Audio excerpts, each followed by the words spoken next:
दोस्तों, हम सबको पता है वेट लॉस के लिए हमें क्या क्या खाना चाहिए और क्या नहीं खाना चाहिए। लेकिन फिर भी 90% लोग ऐसे होते हैं जिन्हें वजन कम जो वजन कम नहीं कर पाते। क्यों?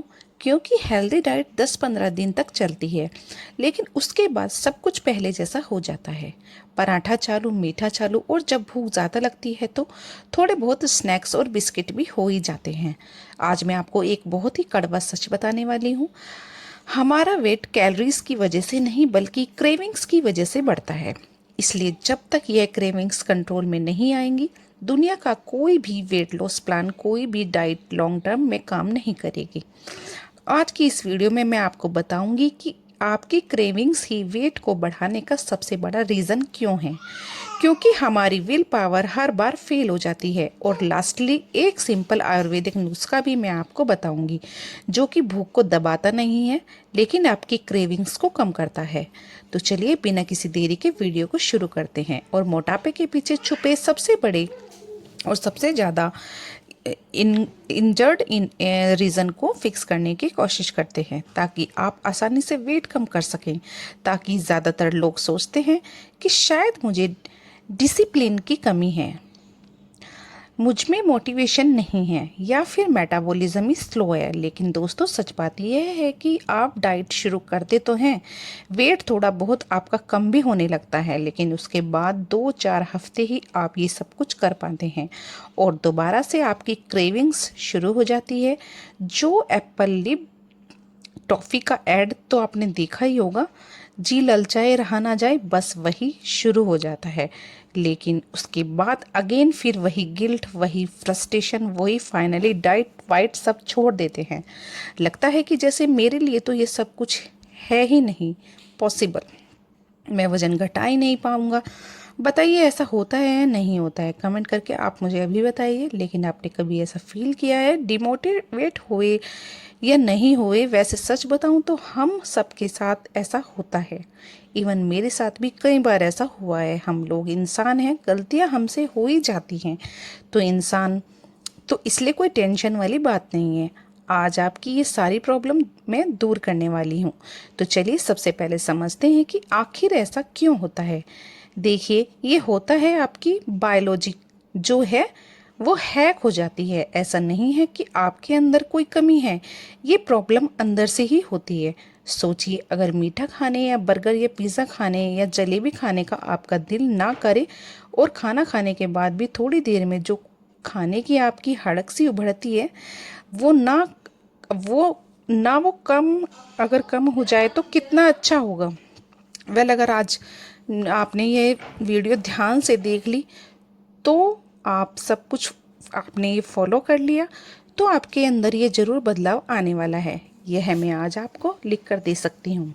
दोस्तों, क्रेविंग्स को कंट्रोल करने के लिए हमें कैसी डाइट खानी चाहिए और कैसी नहीं खानी चाहिए, आज की इस वीडियो में हम यह बातें नहीं करेंगे, बल्कि वीडियो को बहुत ही ज़्यादा लंबी हो जाएगी। इनकी बात हम आने वाली किसी वीडियो में करेंगे।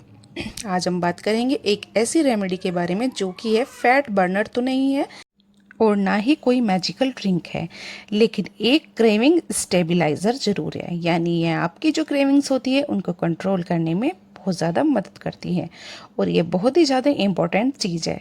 इसमें सिर्फ 2 चीज़ यूज़ होते हैं, लौंग यानी क्लोव और साबुत दालचीनी यानी सिनेमन।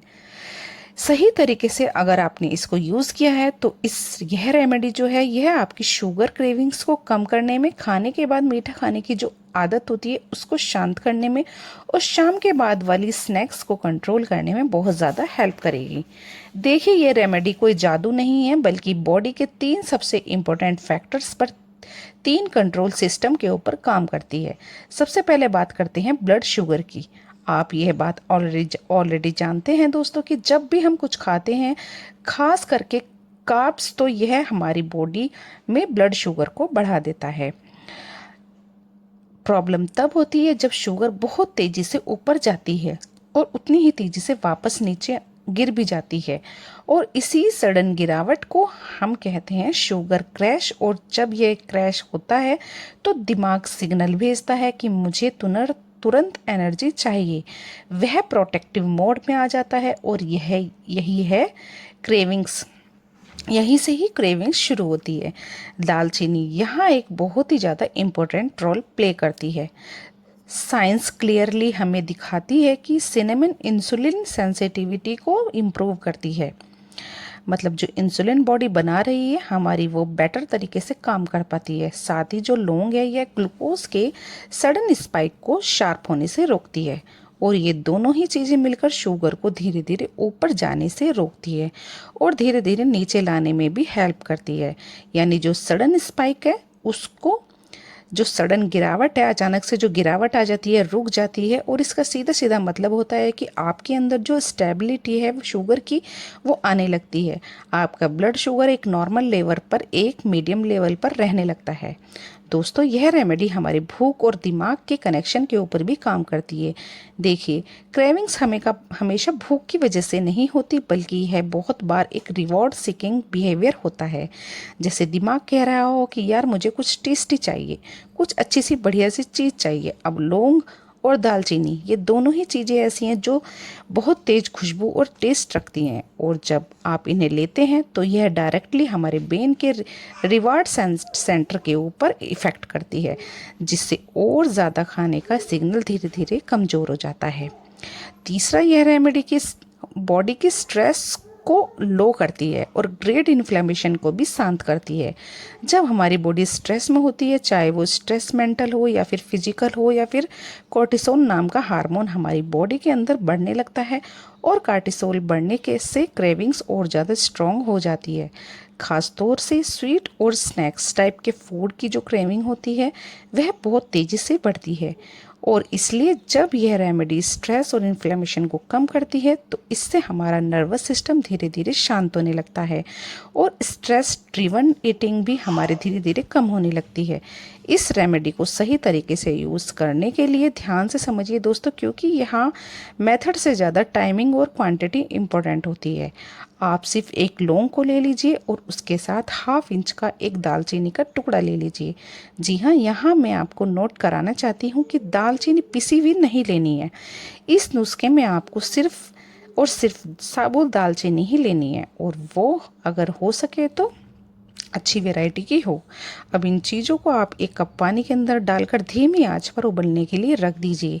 जब आपका पानी आधा रह जाए और खुशबू इसमें अच्छी सी आपको आने लगे तो आप इसे छानकर गरम गरम पी लीजिए। इसे लेने का बेस्ट टाइम होता है मॉर्निंग का टाइम, यानी ब्रेकफास्ट से 1-1.5 घंटा बाद, या फिर लंच के 30 से 40 मिनट बाद। इस वक्त हमारी बॉडी डाइजेशन और ब्लड शुगर को रेगुलेट करने के मूड में होती है, और इसलिए इस समय पे लेना सबसे ज़्यादा अच्छा होता है। इसे दिन में आप सिर्फ एक बार लीजिए, इतना ही आपके लिए काफ़ी है, और हफ्ते में मैक्सिमम 5 दिन आप इसको ले सकते हैं। इससे ज़्यादा आपको लेने की ज़रूरत नहीं है। और हाँ, एक बात याद रखिएगा कि इसे रात को बिल्कुल भी आपको नहीं लेना है, क्योंकि रात के टाइम पे अगर आप इसको लेंगे तो यह हमारी एपिटाइट को यह रेगुलेट कर सकती है, और इसी वजह से नींद भी डिस्टर्ब हो सकती है।